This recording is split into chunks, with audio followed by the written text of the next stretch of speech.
신냉전 삼각구도 있지 않습니까? 한국과 미국과 일본이 한 편을 먹고 북한과 중국과 러시아가 한 편을 먹고 이 구도가 더 견고해지면서 지금보다 더 한반도의 정세가 나빠질 수도 있다고 생각합니다.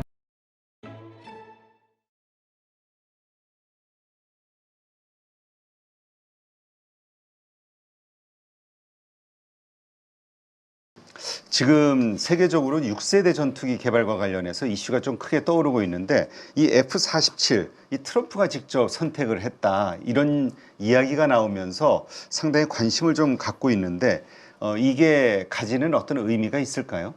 미국 시간은 3월 21일 백악관의 대통령 집무실 오벌룸이라고 했죠. 네. 여기서 또 트럼프 특유의 이 또 리얼리티 쇼 비스무리한 또 예. 그러게요. 모든 협상하거나 뭐 발표할 때 항상 주변에 참모들 옆에서 이러고 서 있고 그렇죠. 쇼하는 것 같이. 이게 이제 가장 총신이라고 해서 피트 헤그세스 국방부 장관 옆에 있고, 그다음에 데이비드 올빈 미 공군 참모총장 딱 두 사람을 배경으로 하고 이 또 그림판을 두 개를 딱 가져옵니다. 이게 최신 6세대 최신 스텔스 전투기인 F-47을 네. 이게 딱 공개를 하는데 제가 이제 트럼프의 특유의 리얼리티 쇼였는데 메시지는 딱 두 개입니다. 미국은 중국과의 경쟁에서 이길 것이다. 그리고 다 내 덕분이다. 요거를 보여주고 싶은 거겠죠. 그래서 이 표정 아주 그냥 제 영상을 봤는데 유튜브를 봤는데 아주 잔뜩 신나 있더라고요. 그러면서 네. 뭐 이런 건 얘도 한 번도 못 봤을 거다. 뭐 엄청난 스펙이다. 예, 뭐 그다음에 그리고 미국의 적들은 이 전투기가 오는 곳조차도 모를 거다. 그리고 뭐 그러면서 이게 F-47인데 이 또 47의 아름다운 뷰티풀 넘버 이렇게 또 얘기하지 않습니까? 예. 이게 또 왜 그렇겠습니까?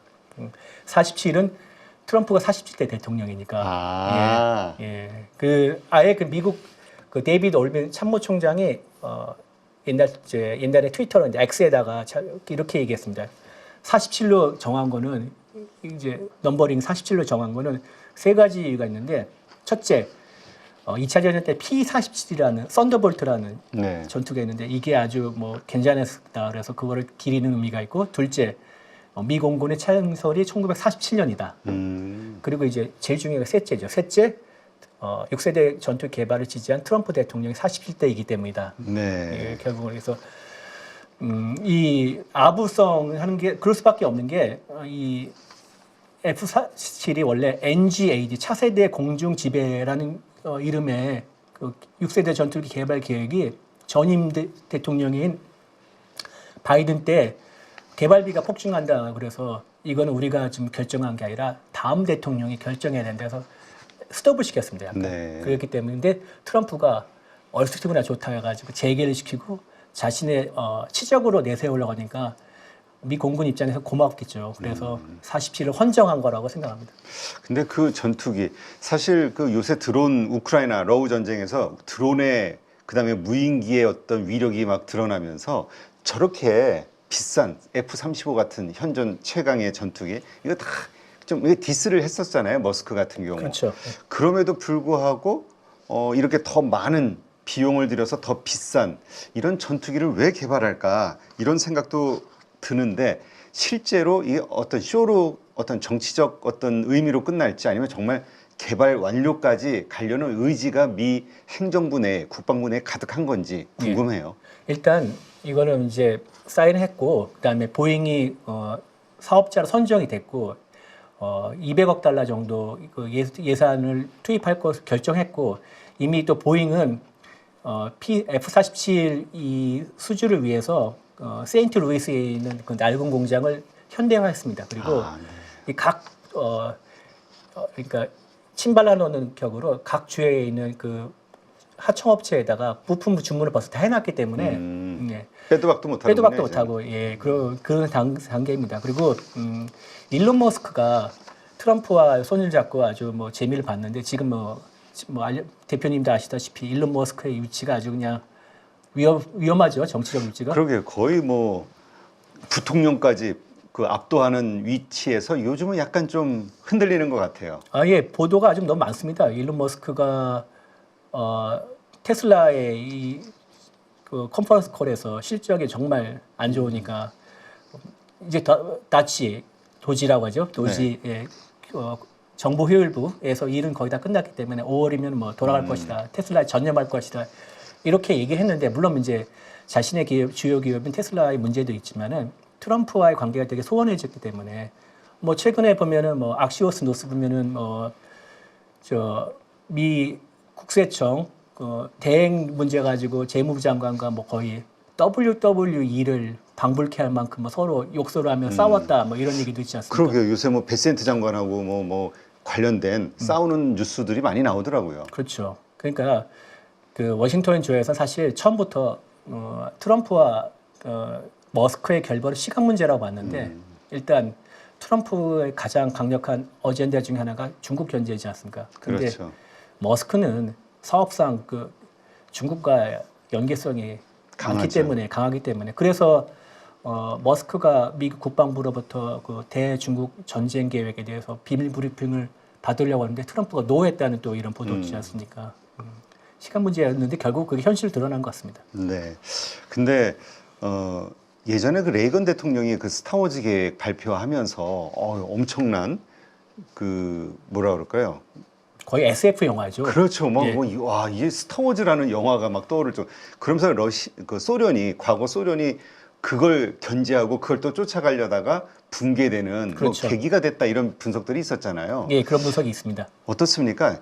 여기서 이런 어떤 개발을 한다 그러면 어쨌든 패권 경쟁을 하고 있는 중국에서도 또 6세대 전투기 개발 이야기가 나왔잖아요. 발표하고 어떻습니까? 이 기술적 우위랄까요? 성능의 차이.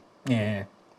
일단 레이건 대통령 때 스타워즈 계획처럼 중국이 6세대 전투기를 비롯한 그 첨단 무기 개발해서 미국과 할 때 그것 좀 별개의 문제라 생각하는 게 그 당시에 소련 경제는 무너지는 경제였고 지금 중국은 그거 달리 경제적으로도 뭐 미국 다음에 가는 그런 수준이고 그렇죠. 예, 한참 올라가고 있기 때문에 그 정도의 국력은 충분히 있다고 생각하고 그러나 이제 미국과 중국의 그 6세대 전투기에서 기술적으로 본다면 미국이 아직도 앞섭니다. 미국은 F-22라는 첫 스텔스 전투기를 개발해서 실전 배치를 했고 그다음에 F-35만 하더라도 1000대가 넘습니다.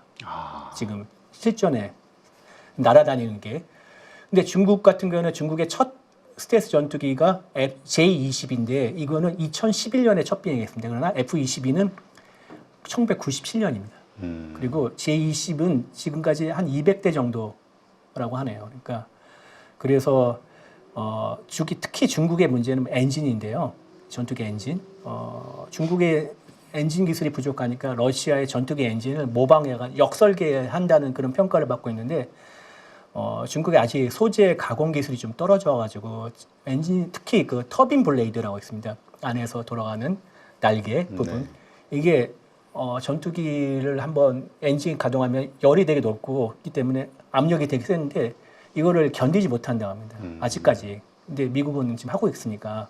그래서 J-20만 하더라도 엔진을 3번 교체했다고 그런 얘기가 있습니다. 그런데 그러나 거기에 비교해서 F-22의 이제 엔진 같은 경우에는 F-119인데 혹시 에어쇼에서 F-22 날아가는 거 보신 적 있습니까? 아니요, 못 봤습니다. 재작년에 서울 에어쇼 아덱스에서 이제 성남에서 하는 아덱스에서 F-22 시험 비행을 여러 번 봤는데 입이 떡 벌어집니다. 성능이. 예, 비행 기동성을 보면요 거의 뭐 UFO라고 생각하면 됩니다. 이렇게 추력 편향 노즐이라고 했는데 이렇게 그냥 딱 턴이 턴이 이렇게 거의 90도로 꺾어서 간다고 이렇게 보면 이게 지금 미국의 주력 전투기라는 거죠? 주력 전투기 숫자적으로는 F-35가 더 많지만은 그 F-22 같은 경우는 추력 편향 노즐로 그 전에 몇 대 200대인가 몇백 대 만들고 그렇죠. 단종된 그리고 이제 추가적으로 F-35 하는 게 35가 나온 그렇죠. 거죠. 그 비행기군요. F-35. 그게 그 성능 면으로는 진짜 F-35보다 더 뛰어난 최강 전투기라고 제가 들었거든요. 물론 그런데 이제 전자 장비는 F-35가 더 나아요. 그러나 이제 이 기동성만 하면은 이게 두 가지가 있는데 이렇게 거의 뭐 90도로 꺾어서 날 수 있는 정도의 기동성을 가지고 둘째 항공기가 그 음속을 돌파하려면은 보통 지금 그 F버너라는 걸 특별하게 이제 부스터 같은 걸 켜가지고 그래야지 음속을 도파하는데 네. F-12, 22의 엔진은 부스터 없이, 그러니까 애프터 버너 없이 그냥 초음속 순항이 가능해요. 네. 그냥 그 엔진 자체로 가능한. 그렇기 때문에. 근데 중국의 엔진 기술은 아직 여기에 못 따라가고 있죠. 그렇군요. 그러니까 어쨌든 기술력이 이런 것들을 조합해서 언제든 더 뛰어난 전투기를 만들 수 있는 미국은 기술력이라든가 관련된 경험이 풍부하다는 거네요. 그렇죠. 네. 자, 근데 그 카나드라는 게 보니까 이게 그 보조날개? 보조날개죠. 네. 네. 근데 이게 유럽식을 미국이 선택했다. 그렇죠. 근데 그 이유가 도대체 뭘까? 기술력은 오히려 미국이 더 뛰어난 거 아닌가? 뭐 이런 이야기들이 있던데 왜 그렇습니까? 일단 카나드라는 게 이제 트럼프가 그때 그 집무실에서 가져왔던 그림판 등에 보면 F-47이 아주 되게 희미하게 나왔는데 요 옆에 앞에 보면은 이제 작은 날개가 보조 날개가 있습니다. 이걸 우리말로는 귀날개라고도 하고요. 이게 프랑스어로 어원인데 오리를 뜻한다고 하네요. 그래서 네.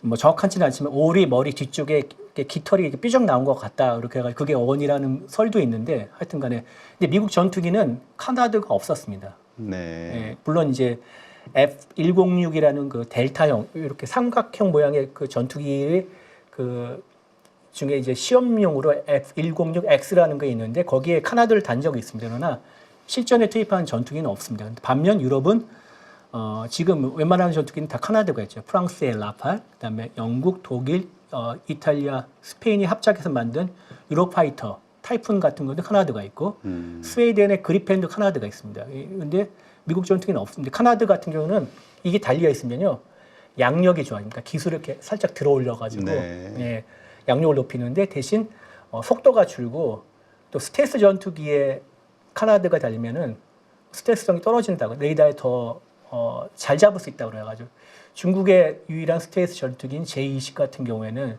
카나드가 달렸습니다. 그래서 처음에 미국에 있는 전문가들이 저거는 스텔스성이 떨어질 것이다 예상을 한 게 이 카나드 때문인데 그런데 F-47에 카나드가 달려 있어가지고 난리가 난 겁니다. 그래서 미국의 역시 천주국의 기술은 이 카나드를 달아도 스텔시하게 만들 수 있다. 뭐 이런 이제 평가들이 나오는데 그러나 이제 가장 최근에 그 미국의 되게 유명한 항공 잡지가 있는데 에어 앤 스페이스 매거진이라고 있습니다. 근데 여기에 뭐라고 하냐면은 이제 미 공군과 그다음에 정부 관계자들이 그 그림판 두 개는 너무 심하게 편집한 거기 때문에 믿지 마라. 그러니까 그 사진과 현실과 다를 수도 있다.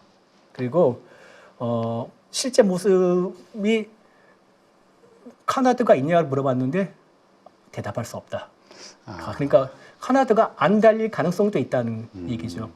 그러니까 그 최종 보는 달라질 수 있다. 최종 그렇죠. 완성품은. 그렇죠.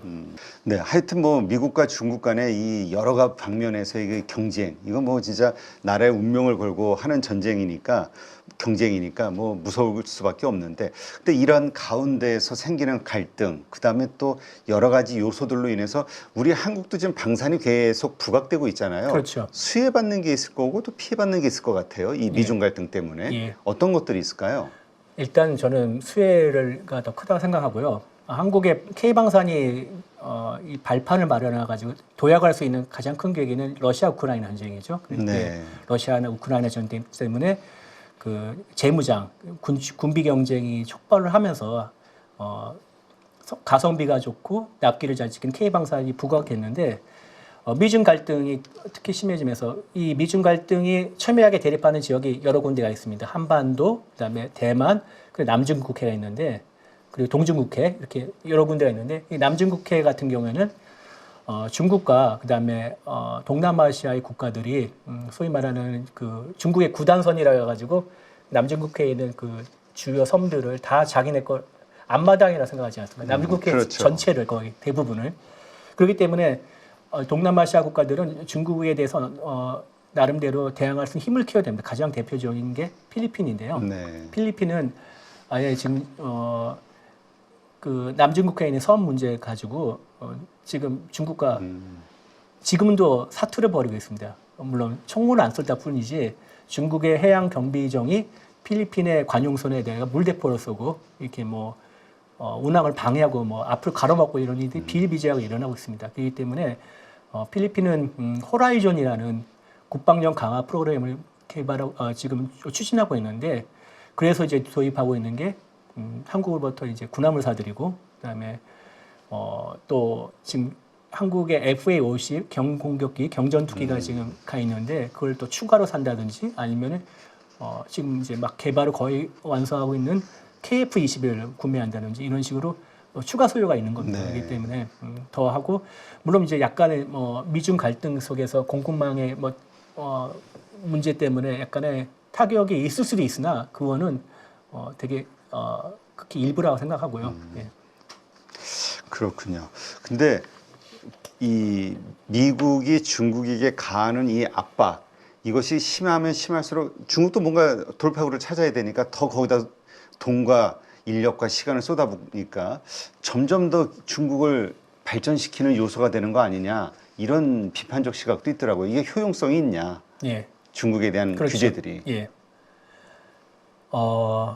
전혀 제 대표님 의견에 저는 대표님 의견에 찬성하는데 동의하는데 오히려 이 중국의 자생력만 더 키우고 그게 반도체에서 드러나는데 이것도 이제 방위 산업은 좀 다릅니다. 왜냐면은 이 생태계가 좀 전혀 다르거든요. 미국은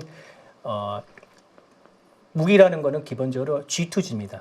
그러니까 성능이 좋다고 다 사는 게 아니라 정부 대 정부, 그러니까 하여튼 같은 뭐 동맹을 맺든지 아니면 영향력이 있든지 네. 아니면 우호국이든지 이런 데만 그리고 또 결국 어떤 개별 회사의 무기를 사는 게 아니라 그 정부를 상대 정부를 바라보고 사기 때문에 그래서 뭐 차관도 내주고 그러는 거거든요. 그렇기 때문에 이거 별개의 문제입니다. 별개의 영역이고 그러니까 반도체와 방위 산업은 별개고 그리고 그럼에도 불구하고 지금 중국이 미국의 패권을 도전하면서 굉장히 방위 산업에 힘을 기울이고 있습니다. 주로 이제 미국의 동맹국이 아닌 소위 말하면 제3세계 국가, 남미나 또 중앙아시아나 아프리카에 대해서 되게 공격적으로 하고 있는데요. 지금 뭐 K방산이 아프리카에 직접적으로 간 건 없지만 잠재적 우리의 고객일 수 있기 때문에 나중에 경쟁 관계는 충분히 될 거라고 생각합니다. 1대1로 사업을 통해 가지고 인연을 맺은 투자한 국가들이 많이 있잖아요. 많이 있죠. 네, 그런 국가들이 자연스럽게 다 중국제 만약에 무기 관련해서 한다고 하면 가능성이 좀 있겠네요. 그렇죠. 그 1대1로서 그 경제적인 투자뿐만 아니라 정치적 영향력까지 키울 테고 그러다면은 결국 그리고 또 무기를 팔 때 가장 또 중요한 수단 중에 하나가 군과 군과의 교류입니다. 그렇죠. 예, 물론 훈련하면 제일 좋지만 훈련이 아니라도 교류를 하면서 자연스럽게 자국산 무기에 대해 노출을 할 수도 있고 뭐 얘기를 뭐 선전을 할 수도 있고 그렇기 때문에 1대1로도 중국의 방위 산업을 진흥시키는데 주요한 수단이 될 수 있을 거라 생각합니다. 네. 지금 한국에서 요즘 뭐 전차도 그렇고 자주포, 미사일 뭐 많이 있습니다만 그래도 지금 해외에서 한국 하면 떠오르는 가장 대표적인 무기가 어떤 겁니까? 수출하고 있는? K9 자주포죠. 자주포. K9 자주포가 가지고 있는 위상은 거의 반도체 장비 ASML이라고 할까요? 그 정도입니다. 거의 독보적인데 155mm 그러니까 서방 국가는 포탄 규격이 155mm가 105mm가 있습니다. 네. 105mm가 있는데 155mm 자주포 같은 경우에는 거의 뭐 지금 60에서 70% 정도가 K9이라고 보면 됩니다. 그렇군요. 예, 그리고 점점 더 늘어나고 있습니다. 그만큼 성능, 가성비가 뛰어나다는 거죠. 베트남도 K9 구매를 검토하고 있고요. 지금 또 외신을 보면 하나 에어로스페이스가 캐나다에도 이게 또 K9을 좀 제한하고 있고요. 그래서 더 늘어나고 앞으로 더 지배적인 위치가 되고 그다음에 또 K9을 지금 계속 업그레이드하고 있는데 더 잘 팔릴 거라 생각합니다. 네, 이번에 러우 전쟁에서 전차, 탱크, 이 드론의 밥이었다. 뭐 이런 얘기들이 나오면서 뭔가 드론을 대항할 수 있는 뭔가 부가적인 무기들이 좀 껴야 되지 않냐. 이런 얘기들이 많이 있긴 하던데요. 그렇죠. 예. 그래서 지금 K9 자주포는 아니지만 지금 한국에서 지금 진행 중인 사업 중에 하나가 전차나 이런 데에다 이제 드론 방어용으로 제이밍을 할 수 있는 그런 장비를 추가하는 걸 지금 검토하고 있습니다. 네, 그렇군요. 하여튼 이 미중 갈등, 뭐 관세부터 시작해가지고 여러 부분에서 아주 치열한데 어떻습니까? 이것이 우리 그 남북과의 어떤 그 안보 혹은 이 평화 혹은 뭐 불안감 조성 여러 가지 요소에서 어떤 영향을 미치게 될까? 뭐 나오는 분석들은 미국은 김정은과 북한과 이제 친해지려고 중국을 견제하기 위해서 그런 노력을 할 수밖에 없다라고 이야기는 하던데요. 어떻게 돌아갈지 모르겠네요. 이것도 전망이니까 두 가지 시나리오가 다 가능하다 생각합니다. 그러니까 만약 미국과 북한이 비핵화 협상을 해서 잘 될 경우에 북한이 좀 개방에 나서고 그다음에 미국이 북한을 좀 품으려고 할 경우에는 그러면 또 한반도의 긴장이 좀 아무래도 지금보다는 덜할 때고 어떤 새로운 게 나갈 수 있는 방향을 모색할 수 있는 기반이 마련되는 건데 러시아 우크라이나 전쟁만 해도 미국에 또 이런 의견이 있었습니다. 그러니까 이 우크라이나 지원해서 러시아를 힘을 좀 빼자 이런 의견이 있고 반대로 중국을 견제하는 러시아의 도움이 필요하니까 적당히 러시아의 좀 체면을 세우는 선에서 전쟁을 마무리하자 이런 의견이 있는데 전제가 더 세서 네. 계속됐지만 트럼프는 또 지금 다르지 않습니까? 후자의 의견을 갖기 때문에 트럼프식 사고 방식이라면은 그러면 제가 지금 말씀드렸던 약간 이런 시나리오 갈 수 있는데 이게 또 지금 북한의 태도를 보니까 김정은의 마음속은 알 수 없는데 제가 지켜본 가운데 김정은은 더 이상 그때 한번 너무 창피했으니까 하노이에서 트럼프한테 예, 예. 돌아오는 기차에서 거의 뭐 말을 안 했다는 얘기도 있는데 그 정도로 이렇게 정말 창피하게 모욕을 당했어요. 생애 처음 그런 모욕은 없었겠죠. 그래서 그런 건 더 당하지 않겠다 그러면 협상이 아니라 더 그러니까 뭘 주고받고 이런 게 아니라 내가 더 우월적인 위치에서 뭐 내밀어서 받아내겠다 이런 태도를 가질 경우에는 트럼프의 속내와 달리 미국과 북한의 비핵화 협상은 제대로 이루어지지 않고 그런 경우에는 이 신냉전 삼각구도 있지 않습니까? 한국과 동북아시아에서는 한국과 미국과 일본이 한 편을 먹고 그다음에 북한과 중국과 러시아가 한 편을 먹고 네. 세 개의 삼각형에 충돌하는 이 구도가 더 견고해지면서 지금보다 오히려 더 한반도의 정세가 나빠질 수도 있다고 생각합니다. 근데 이게 전자자 후자는 결국 김정은에 달려 있는데 속내는 제가 판단하는 속내는 후자에 더 가까워지지 않을까. 결국 그러지 않을까 생각합니다. 그렇죠. 독재자들 같은 경우는 글쎄 자존심 상처가 크긴 하겠죠. 그런 경험이 없으니까. 그렇죠. 네, 알겠습니다. 하여튼 트럼프 대통령이 워낙 그 초반에는 큰 소리를 치고 뭔가 분위기를 그렇게 강압적으로 몰아가는 그런 것들을 보면서 이렇게 원하는 대로 될 수밖에 없겠구나라고 생각을 했었는데 요즘 중국이 잘 버티고 오히려 미국이 이제 좀 트럼프 대통령이 좀 그 약한 모습이 자꾸 나오는 거 보니까 이게 어쨌건 일방적으로 쉽게 원하는 대로 풀어가지는 못하겠구나라는 생각이 들긴 하더라고요.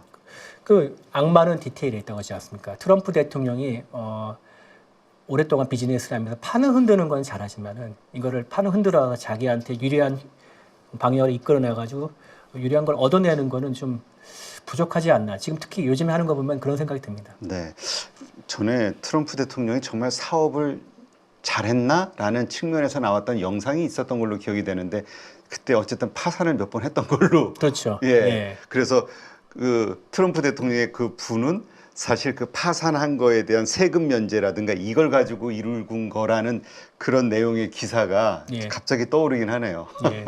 그러니까 성공적인 딜을 막 해가지고 어떤 그런 측면에서 보면 아까 하나 말씀하셨는데 이렇게 오히려 M&A 협상들을 잘해가지고 그 사업체를 계속 이렇게 키우고 그 성과를 낸 이런 쪽이 더 비즈니스적인 능력이 뛰어난 거 아닌가. 예. 김승현 회장이 떠오르는데 오히려 이런 정말 기업가들 예. 이런 기업가들이 정말 더 뛰어난 거 아닌가 싶은 생각도 얼핏 드네요.